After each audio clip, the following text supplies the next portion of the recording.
Yo, what's going on, guys? And today we're hearing from Brian Windhorst on the Hoops Collective podcast from ESPN that there's been discussions of a Jimmy Butler, Phoenix Suns, Zach LaVine trade.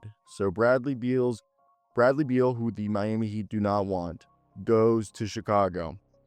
Chicago sends Zach LaVine, who has technically 2 years remaining on his contract, but it's really one because he has a player option, and if he plays at the level or a similar level that he has played this year and remains healthy next year, he more than likely will decline that and opt out, as he would be due for a raise, as he's playing at a borderline all NBA level. That's like not even kidding.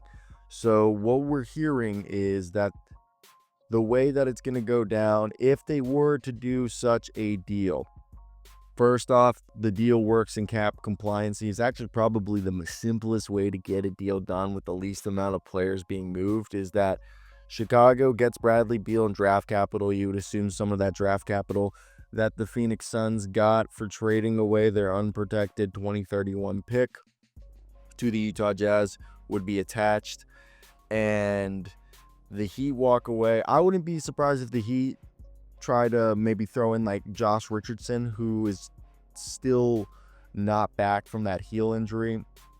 So and they try to get like a Torrey Craig in return as well. I could see some like little small minutia moves like that some people would think are marginal, but they actually would really help them out.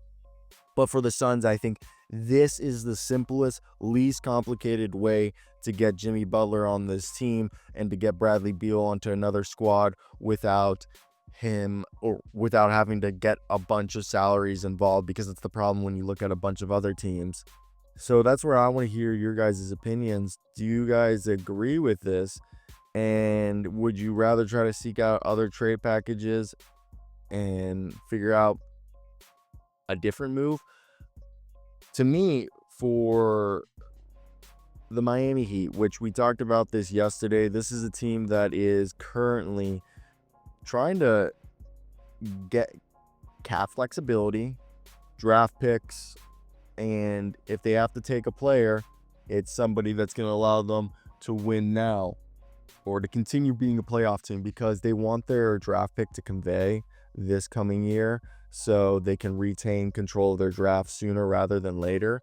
And the report goes that the Chicago Bulls have discussed a trade with the Phoenix Suns and the Miami Heat involving Bradley Beal, Zach LaVine, and Jimmy Butler, which I think in its own right is definitely interesting, because it goes to show that the Heat are exploring every possible way to get this done. While Chicago's level of interest in Bradley Beal is not yet known, and Bradley Beal holds the final decision as he has the no trade, because the Suns continue to seek a trade for Butler and a need to find a destination for Bradley Beal to waive his no trade clause.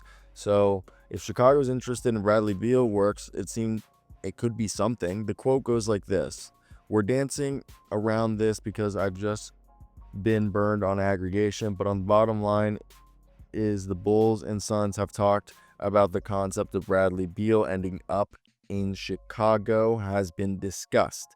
I'm not saying it's going to happen. I'm not saying it's close or whatever. Obviously, Beal has a no trade clause. End quote. Brian Windhorst said on the Hoops Collective podcast. As you guys know, Bradley Beal, who's owed $110 million in the next 2 seasons, as he's literally under contract this year and for 2 more years, has averaged 17 points, 3.5 rebounds, and 3.5 assists in about 33 minutes a night in 31 games. He's recently, had a stint off the bench. Beal has said Beal's agent says he does not plan on giving up his no trade clause as a condition of the trade if he indeed waives it to allow for an exit from Phoenix. Basically saying that, like, he's going to keep that thing. He loves his no trade clause because it does give him that power that I guess he wants and he likes. So that's where I want to hear your guys' opinions. What do you guys think is going to happen and why? I think it's definitely an interesting setup for a guy like Bradley Beal, who, if I was the Phoenix Suns, Yeah, I understand trying to do everything in your power to get him off the team. To me, I think it definitely is interesting to see how it works as you guys saw.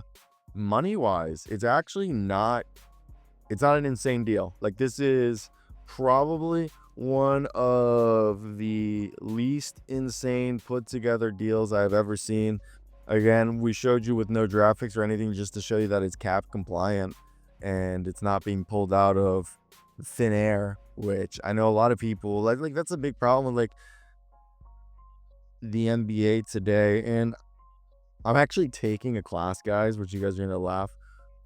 For, you know, I got buddy, as you guys know, I'm a credential reporter. I got some people that I have connections with. Either way, one of them does like these courses, and I usually don't do any of these like basketball courses because I can educate myself. However, I told someone I would do it, and I signed up for one of them, and it's actually a trade deadline.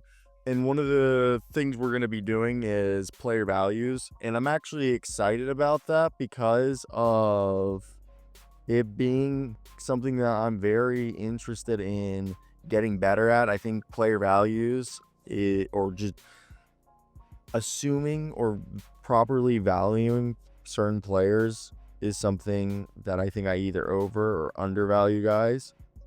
And I'm excited to do that. And I want to hear your guys' thoughts. Do you guys agree that like figuring out values of players, in my opinion, might be the hardest thing to figure out? But like once you do, it's not too terrible to like, I guess the best way to put it is once you know how to, like, I guess once you have an idea of what people are valued or players. But like I feel like the league's values for players has changed because of the CBA. And to me, like draft picks were valued certainly differently, and then now 5 years later, I think they're valued completely different. So that's just an example. While centers during the Curry dynasty, it seemed like people were acting as if they were going to go and be the NBA's version of running backs. As I don't know if you guys follow the NFL. The NFL's running backs have a problem that there's too many running backs and stuff. I'm honestly surprised it hasn't turned like that with guards, as there's more like 6'2", 6'3" guys. So you'd think like they'd be easier to replace, but that's another point. Either way, I want to hear your guys' thoughts. What do you guys think of the Phoenix Suns, Jimmy Butler, Zach LaVine with the Chicago Bulls, Miami Heat, maybe getting him, and then Bradley Beal ending up in Chicago? Kind of weird, but it could work out. Peace.